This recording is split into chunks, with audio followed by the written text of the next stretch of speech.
प्यारे बच्चों, कैसे हैं आप सब। उम्मीद है आप सब खैरियत होंगे, ईमान और सेहत की बेहतरीन हालतों में होंगे इंशाल्लाह। आज हम स्टार्ट करने जा रहे हैं इंसान का blood circulatory system, biology 10th chapter number 3।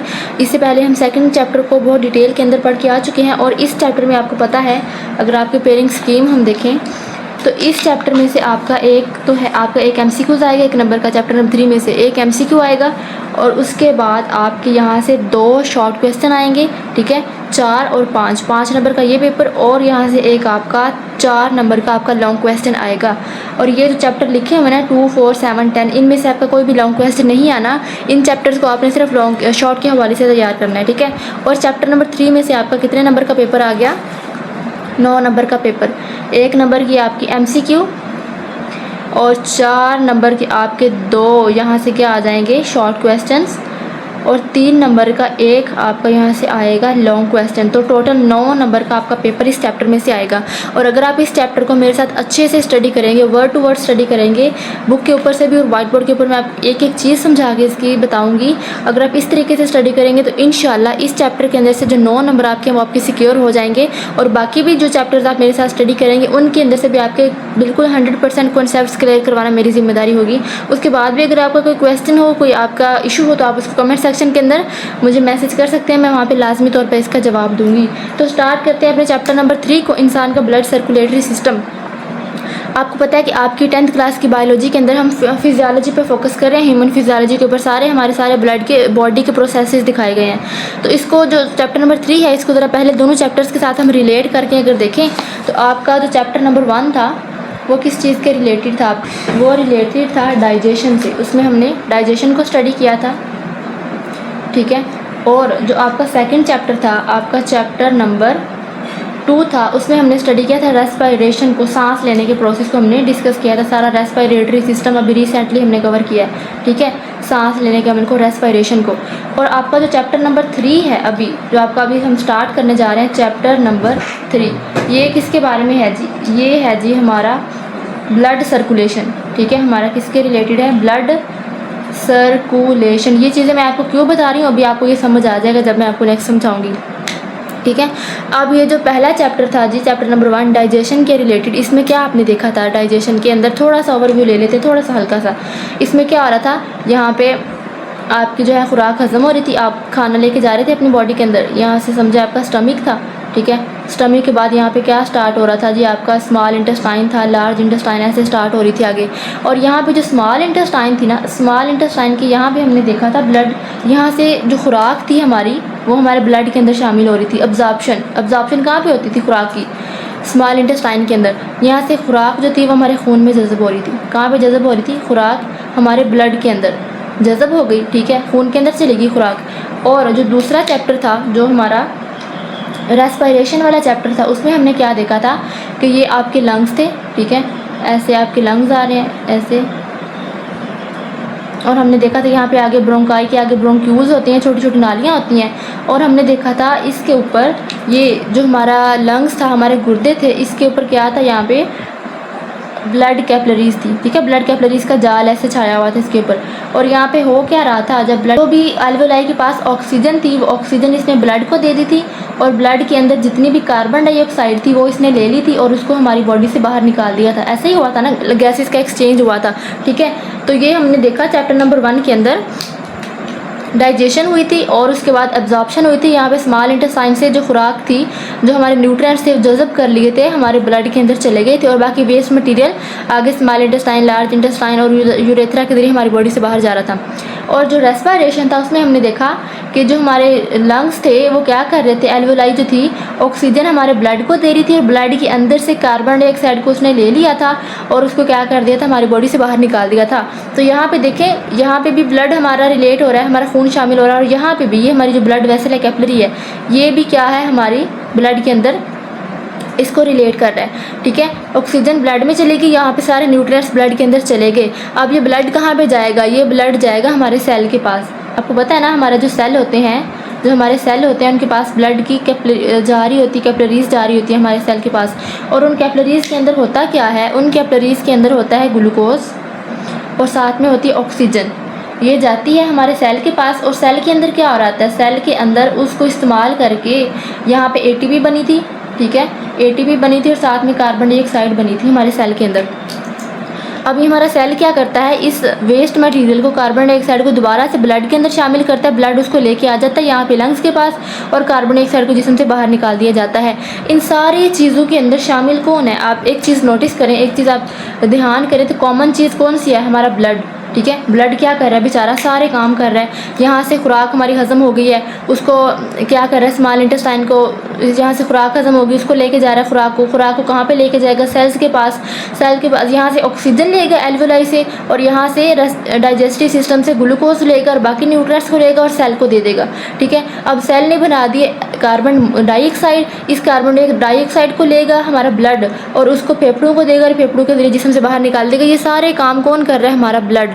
तो अब हमने देख लिया कि ब्लड के अंदर, यहाँ से डाइजेस्टिव सिस्टम के अंदर से ब्लड के अंदर हमारे पास न्यूट्रिएंट्स भी आ गए, ग्लूकोज हर चीज़ आ गई, और यहाँ से जो रेस्पिरेशन था, दूसरा हमारा चैप्टर था, उसकी वजह से ब्लड के अंदर हमारी कार्बन डाइऑक्साइड निकल गई और हमारी ऑक्सीजन भी आ गई। अब ये ग्लूकोज और ऑक्सीजन को लेके हमारा ब्लड जा रहा है सेल्स के पास, और ये क्या कर रहा है, सर्कुलेटरी सिस्टम बना रहा है, जो कि हमने इस चैप्टर के अंदर डिस्कस करना है, चैप्टर नंबर 3 के अंदर।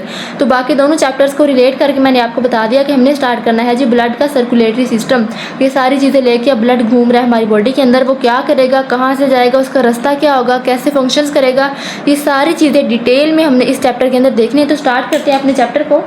वो कहते हैं जी ट्रांसपोर्ट सिस्टम यानी निज़ाम नक़्ल हमल दो अहम हिस्सों पर मुश्तमिल है। ये जो ब्लड ट्रांसपोर्ट कर रहा था ना चीज़ों की, एक जगह से दूसरी जगह लेके जा रहा था ऑक्सीजन को, ग्लूकोज को, न्यूट्रिएंट्स को, इसके दो हिस्से होते हैं, ब्लड सर्कुलेटरी सिस्टम और लिम्फेटिक सिस्टम। ठीक है, ब्लड सर्कुलेटरी सिस्टम जिसके अंदर ब्लड होगा, इसकी वेसल्स होंगी, हमारा हार्ट होगा, और दूसरा था लिम्फेटिक सिस्टम, इसके अंदर लिम्फ वेसल्स होती हैं, ये भी हमारे सर्कुलेटरी सिस्टम का ही हिस्सा है। लेकिन इस चैप्टर के अंदर आपका जो सिलेबस है वो सारा का सारा ब्लड सर्कुलेटरी सिस्टम के रिलेटेड घूमता है, इसको हमने डिटेल के अंदर पढ़ना है। ठीक है, कहीं पर इसका भी जिक्र आएगा तो इसको भी हम डिस्कस कर देंगे कि ये क्या होता है, क्या काम करता है। इस चैप्टर में हम क्या पढ़ेंगे, ब्लड सर्कुलेटरी सिस्टम की तफसीलात पढ़ेंगे, और इंसान के जो ब्लड के हिस्से, सर्कुलेटरी सिस्टम के हिस्से हैं, वही जो मैं बता रही थी, खून होगा, हमारा दिल होगा, खून की नालियाँ होंगी, यानी कि ब्लड वेसल्स, 3 हिस्से होते हैं हमारे ब्लड सर्कुलेटरी सिस्टम के।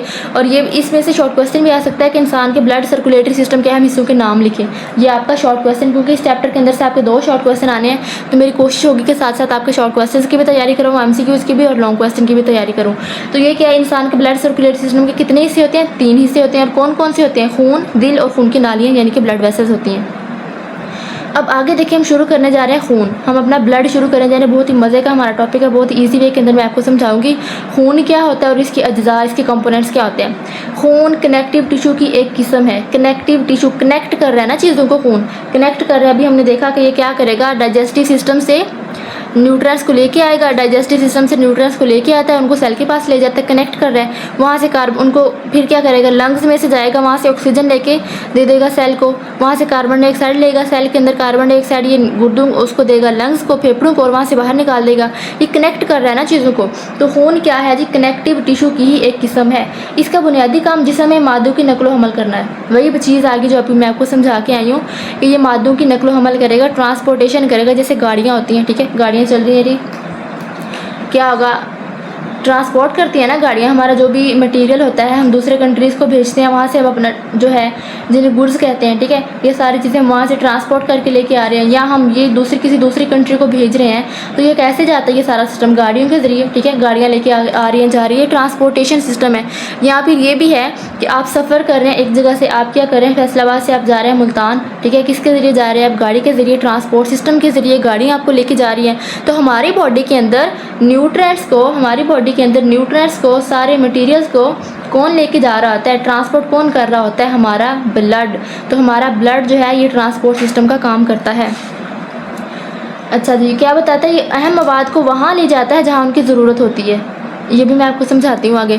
और ये ऑक्सीजन को फेफड़ों से जिस्म के तमाम सेल्स तक पहुँचाता है और कार्बन डाइऑक्साइड को वापस फेफड़ों तक अखराज के लिए ले जाता है। ये भी हम कार्बन डाइऑक्साइड की बात करके आए हैं पिछले चैप्टर, हम कंप्लीट ये चैप्टर पिछले के अंदर ये सारी चीज़ें हम डिटेल के अंदर पढ़ के आए हैं। अगर आपकी थोड़े कॉन्सेप्ट्स वीक हैं या आपको समझ नहीं आ रही, आप जो है लास्ट चैप्टर के जाके इनको लाजमी विजिट करें, लेक्चर्स को, वहाँ से अपने कॉन्सेप्ट्स क्लियर करें।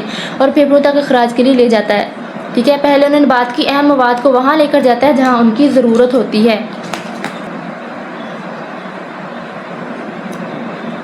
अच्छा ये देखिए, ये हमारा ब्रेन है, ठीक है। अब हमारे ब्रेन के अंदर क्या होते हैं, हमारे थैलेमस हाइपोथैलेमस होता है, ठीक है। वो क्या करते हैं, आगे पैगाम भेजते हैं ग्लैंड्स को हार्मोन रिलीज़ करने के लिए, ठीक है। पिट्यूटरी ग्लैंड भी है और हाइपोथैलेमस थैलेमस ग्लैंड्स को हार्मोन रिलीज़ करने के लिए पैगाम भेजते हैं। अब वो कहते हैं कि मादों को वहाँ तक पहुँचाता है जहाँ उनकी ज़रूरत होती है। अब मान लो यहाँ से जाने हैं, यहाँ पे हमारे गले के अंदर भी ग्लैंड्स होते हैं, ठीक है। अब ये क्या करेंगे, ग्लैंड्स ने यहाँ से हार्मोन रिलीज़ किया, हार्मोन, ठीक है। हार्मोन, ये क्या होगा, हार्मोन ऐसे चीज़ें हमारे मवाद होते हैं जो डायरेक्ट ब्लड के अंदर शामिल हो जाते हैं, ठीक है। यहाँ से हार्मोन निकलेगा, अब इस हार्मोन ने समझो जाना है, जाकर इसने अफेक्ट करना है जी हमारी ओवरीज़ को, ठीक है। इस तरह से फीमेल रिप्रोडक्टिव सिस्टम बना लेते हैं। अभी आपका चैप्टर आगे नेक्स्ट आएगा जिसमें आपने फीमेल रिप्रोडक्टिव सिस्टम को डिटेल के अंदर आपने पढ़ना है, ठीक है। तो यहाँ से आपने इसको थोड़ा सा ओवरव्यू बस ऐसे ले रहे हैं, तो इसको आप डिटेल के अंदर पढ़ेंगे तो आपको सारा कॉन्सेप्ट आपको क्लियर हो जाएगा। अब ये दिमाग से क्या करेगा, हार्मोन या रिलीज़ करेगा, ठीक है। यहाँ से हार्मोन आ रहा है, अब ये हार्मोन डायरेक्ट शामिल हो जाएगा ब्लड के अंदर। किसके अंदर हार्मोन शामिल हो जाएगा, खून के अंदर। वो इसको बोलेगा कि जाओ तुम इस खून को बोलेगा कि जाओ तुम इसको ना यहाँ पे लेके जाओ, ओवरी के पास लेके जाओ, ठीक है। अब क्या करेगा, ये देखिए हमारा जो ब्रेन कहाँ पे था, वो वाला हमारा ग्लैंड कहाँ पे था जिसको ब्रेन ने मैसेज भेजा कि तुम हार्मोन रिलीज़ करो। इस बेचारे ने, ग्लैंड ने हार्मोन रिलीज़ किया, इसको नहीं पता कि वो इसको ओवरी तक कैसे पहुँचाएगा। उसने इसको शामिल कर दिया ब्लड के अंदर, हमारे खून के अंदर। अब खून क्या काम करेगा, खून उस हार्मोन को लेकर आएगा हमारी ओवरीज़ के पास। खून क्या करेगा, हार्मोन को लेकर आएगा। तो खून उन चीज़ों को वहाँ तक पहुँचा देता है मादों को जहाँ उनकी ज़रूरत होती है, जहाँ उन्होंने जाके अपना काम करना है, ठीक है। ये हार्मोन हो गए। इसके अलावा हम पीछे पढ़ के आ गए हैं ऑक्सीजन और कार्बन डाइऑक्साइड की, हमने सारी कहानी पढ़ी है। ऑक्सीजन को ये क्या करेगा, ऑक्सीजन को ये लंग्स से ऑक्सीजन को लेता है, लंग्स, ठीक है। खून के अंदर आ जाती है ऑक्सीजन, और इसको आगे वो क्या करेगा, सेल तक पहुंचा देगा हमारे, ठीक है। सेल के पास और ले जाएगा ऑक्सीजन को। सेल के अंदर क्या बनी थी, कार्बन डाइऑक्साइड बनी थी सेल के अंदर। अब इस कार्बन डाइऑक्साइड को क्या करेगा, कार्बन डाइऑक्साइड को जिस्म से बाहर कौन निकालेगा, सांस कौन बाहर निकाल रहे हैं, हमारे लंग्स। तो ये क्या करेगा, खून जो है कार्बन डाइऑक्साइड को ले जाएगा लंग्स के पास, और लंग्स इस कार्बन डाइऑक्साइड को जिस्म से बाहर निकाल देंगे और वहाँ से ऑक्सीजन को लेके फिर दोबारा से इसके अंदर शामिल कर देंगे। तो ये साइकिल चलता रहता है। मकसद बताने का ये है कि खून मादों को जहाँ उनका काम होता है पहुँचने का, वहाँ तक उनको पहुँचा देता है, ठीक है। समझ आ गई आपको यहाँ तक। अब नेक्स्ट देखें, ये भी हम पढ़ के आए, खून डाइजेस्टिव सिस्टम से ग़िज़ाई अज्जा को सेल्स तक पहुंचाता है। वही जो मैं आपको बता रही थी कि स्टमक के बाद हमारे स्मॉल इंटेस्टाइन थी, वहाँ से स्मॉल इंटेस्टाइन के अंदर से न्यूट्रिएंट्स क्या हो रहे थे, अब्जॉर्ब हो रहे थे, दोबारा से ब्लड के अंदर जा रहे थे। और ये क्या करता है, ग्लैंड्स से हार्मोन्स को लेता है। अभी जो मैंने आपको बात बताई, हार्मोन्स को क्या करेगा, कहाँ तक पहुँचा देगा, उनके हदफ तक, हदफ अज़ा तक, और सेल से बेकार मादे को एक्सक्रीशन के लिए गुर्दों तक पहुँचाता है। जो सेल के अंदर बेकार मादे बनते हैं, जो हमारा सेल होता है, डिफरेंट किस्म के हमारे सेल के अंदर, हर सेल जो है वो अपना काम कर रहा होता है, ठीक है। हर सेल क्या करता है, अपना काम कर रहा होता है। ये हमारा सेल था, इसने इसके पास ही ग्लूकोज और इसके पास ही ऑक्सीजन, यानी कि और भी इसके अंदर खुराक के न्यूट्रिएंट्स थे। तो ये सेल क्या करेगा, इनको तोड़ देगा। किसके अंदर तोड़ेगा, कार्बन डाइऑक्साइड के अंदर, एनर्जी के अंदर, यानी कि एटीपी के अंदर पानी बनेगा, और साथ में और भी न्यूट्रिएंट्स बनेंगे, साथ में और भी वेस्ट मटेरियल बनेंगे। सेल जो अपना काम करेगा, बाकी और भी चीज़ें ये बनाएगा। तो इन वेस्ट मटेरियल को सेल कहाँ करता है, सेल क्या करेगा, इनको कहाँ भेजेगा। सेल के अंदर तो जगह नहीं है, सेल के अंदर तो उसकी अपनी ऑर्गेनाइज पड़ी हुई है, सेल के अंदर तो बाकी सारा सिस्टम चल रहा है। तो सेल क्या करेगा, सेल इसको भेज देगा ब्लड वेसल के अंदर, खून के नाली के अंदर। ये जो हमारा खून है ना, जो हमारा ब्लड है, ये ऐसी एक चीज़ है, ट्रांसपोर्टेशन का काम कर रहा है। जैसे डस्टबिन नहीं होती, डस्टबिन के अंदर कोई भी कूड़ा करकट है, डस्टबिन के अंदर डाल दो, ठीक है। और डस्टबिन क्या करते हैं, उसको एक ही दफ़ा जाके बाहर उसको हम जो है, जहाँ पे अपना हमने मेन कचरा डंप करना है, वहाँ पे हम उसको फेंक देते हैं सारा वेस्ट मटेरियल को। तो हर सेल क्या करता है, अपने वेस्ट मटेरियल को ब्लड की नाली के अंदर डाल देता है, ठीक है। ये समझे, ब्लड की ये और भी सेल है यहाँ पे पड़े हुए, और भी सेल हैं, वो सारे क्या करेंगे, अपना वेस्ट मटेरियल जितना भी होगा ना, उसको खून की नाली के अंदर, हर सेल के पास ब्लड वेसल जारी होती है, ये सारे क्या करेंगे, अपना वेस्ट मटेरियल ब्लड के अंदर, अपना वेस्ट मटेरियल ब्लड के अंदर शामिल कर देंगे। तो ब्लड क्या करेगा, जाके उनको जिस्म से बाहर निकालने के लिए कहाँ पहुँचा देगा। हमारे खून को फ़िल्टर कौन करता है, हमारे खून को फ़िल्टर करते हैं हमारे लंग्स, हमारे जो हैं गुर्दे। ये भी आगे चैप्टर के अंदर डिटेल के अंदर आप सारा कुछ पढ़ेंगे, अभी मैं सिर्फ आपको थोड़ा सा ओवरव्यू दे रही हूँ। तो ये सारे वेस्ट मटीरियल खून के अंदर, और खून इनको ले जाएगा, ट्रांसपोर्ट करेगा इनको हमारे उसके पास, गुर्दों के पास, और इसको जिस्म से बाहर निकाल दिया जाएगा। यहाँ से देखें गुर्दों तक पहुँच जाता है। इसके अलावा जो खून का तकरीबन 55%, जो 55% हिस्सा होता है, सियाल माए यानी फ्लूइड है, जिसे प्लाज्मा कहते हैं। ये नेक्स्ट लेक्चर के अंदर मैं आपको खून का ये प्लाज्मा जो है ये वाला डिटेल के अंदर समझाऊंगी। यहाँ से आपका लॉन्ग क्वेश्चन भी स्टार्ट हो रहा है, कोई लॉन्ग क्वेश्चन नंबर 1, तो ये डिटेल के अंदर हम लॉन्ग क्वेश्चन नंबर 1 को स्टडी करेंगे, ठीक है। खून का जो 55% हिस्सा है वो प्लाज्मा है, ठीक है, जिसे प्लाज्मा कहता है, ये फ्लूइड है, पानी है ये। और जबकि इसका जो 45% सेल्स और सेल्स की तरह के इज्साम पर मुश्तमिल होता है। 55% किस पे शामिल है? प्लाज्मा। और जो 45% है बाकी का जो बचेगा वो सेल्स और सेल्स की तरह के इज्साम होते हैं।